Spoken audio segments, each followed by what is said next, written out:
where there is an Eskimo village and a police station of the Royal Northwest Mounted. He came to me the day before we were going to take him ashore, and said, "Bobby, why don't you come along? Let's chum it, old man, and see what happens." When he went ashore the next day, I went with him, and we each took 3 months' supply of grub and our pay. From that hour there began the big change, the change which turned Thomas Jefferson back into Thomas Jefferson Brown, and which it took a girl to finish. It came first in his eyes, and then in his laugh. After that he seemed to grow an inch or two taller, and he lost that careless, shiftless way which comes of what he called the wanderlust bug. There wasn't so much laughter in his eyes, but something better had taken its place, a deeper, grayer, more thoughtful look, and he didn't play those queer things with his mouth any more. The police at Point Fullerton hardly had a glimpse of him as the big, sunny, loose-jointed giant, Thomas Jefferson. He had become a bronze-bearded god, with the strength of 5 men in his splendid shoulders, and a port to his head that made you think of a piece of sculpture. "You can't be anything but a man up here, Bobby," he said one day, and I knew what he meant. "It's not the air, it's not the cold, and it's not the fight you make to keep life in your body," he added, "but it's God. That's what it is, Bobby. There's not a sound or a sight up here, outside of that little cabin, that's human.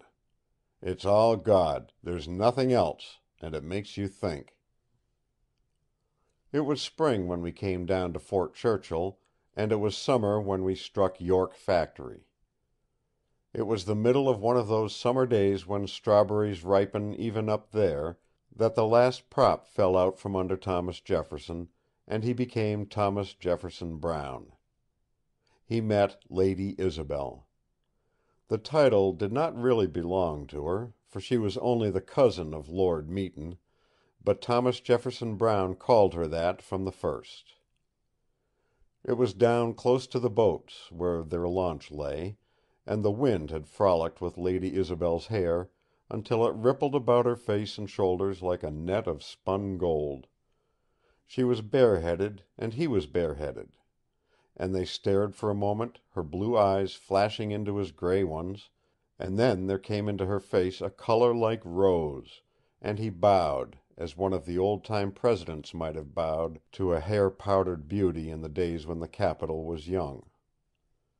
That was the beginning, and to his honor be it said that Thomas Jefferson Brown never revealed that he was a gentleman born, though his heart was stricken with love at that first sight of Lady Isobel's lovely face. Lord Meton wanted a man, one who could handle a canoe and shoulder 200 pounds of duff, and Tom became the man, working like a slave for a month, but always with the pride and bearing of a king. It wasn't difficult to see what was happening. Lord Meton saw and understood, but he knew that the proud blood in Lady Isobel was an invulnerable armor that would protect her from indiscretion.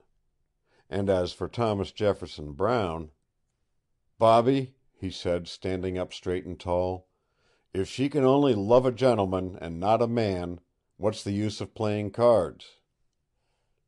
One day, when he had to carry Lady Isobel ashore from a big York boat, something inside him got the best of his arms, and he held her tight, so tight that her eyes came down to his with a frightened look, and he heard a breath come from her that was almost a sob.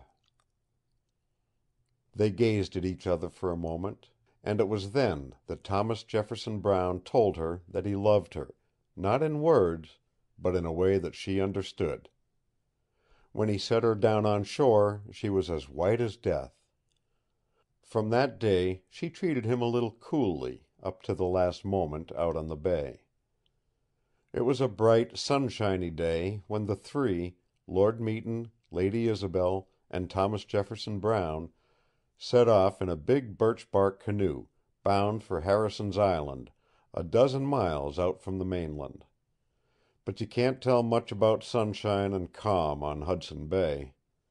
They're like a jealous woman's smile, masking something hidden. 4 miles out the wind came up. Midway between the island and the mainland it was a small gale. Even at that, Thomas Jefferson Brown would have made it all right, if the beat of the sea hadn't broken a rotten thread under the bow, letting the birch seam part with a suddenness that sent a little spurt of water up into Lady Isobel's face. What? No, this isn't going to have the regulation hero act end, in which Thomas Jefferson Brown saves the life of the lady he loves. It's something different. Something that Thomas Jefferson Brown never guessed at when the water spurted in, and Lady Isobel turned to him with a little scream, her beautiful blue eyes wide and filled with horror. "Don't be afraid," he said. "Here, take this jacket, and hold it down tight over the seam. We'll reach the island all right." Lady Isobel held the jacket over the hole, and Thomas Jefferson Brown put a strength into his paddle that threatened to crack off the handle. After a minute or two he saw a little trickle of water beginning to ooze in about the edges of the jacket. He leaned back for an instant, and signaled Lord Meton to bend over toward him. "Take off your clothes," he said, so low that Lady Isobel couldn't hear. "Can you swim?" "Not a stroke," said Lord Meton, and his face went as white as chalk. But it was no whiter than Thomas Jefferson Brown's. When a birch-bark seam begins to part, there's no power on earth that will hold it when the canoe is heavily loaded. A few minutes later the water was gushing in by the quart about Lady Isobel's feet. She fought hard to hold it back. When at last she saw that it was hopeless, she turned again to see Lord Meton in his underwear, and Thomas Jefferson Brown stripped of everything but his shirt and his buckskin trousers, which don't water-sog. He laughed straight into her face, as if it was all an amusing joke, and then, suddenly, he began playing that banjo thing with his mouth. It was all so strange, with the beat of the sea, the wail of the wind, and Thomas Jefferson Brown sitting there as if nothing were happening, that Lady Isobel just stared in astonishment while the water gushed in about her. At last he put down his paddle and stretched out both hands, and it seemed the most natural thing in the world that her two hands should come out to meet his. "Listen," he said, and his eyes were telling her again what they told her on the day when he brought her in from the York boat. "You'll do as I tell you, won't you? And you won't be afraid?" For an instant Lady Isobel looked at Lord Meton, shrinking and shivering in the stern of the canoe. And then she looked back to the other man's face, and blue fires seemed to leap into her eyes. "With you? No, I'm not afraid," she said. She leaned toward him, nearer and nearer, as the water rose about them, looking straight into his eyes. They both knew in that moment that it was the man and the woman who had triumphed, and that for them the lady and the gentleman were dead. "I'm not afraid with you," she said again. Her lips trembled, and her golden hair swept over his breast, and Thomas Jefferson Brown bent down and kissed her once upon the mouth.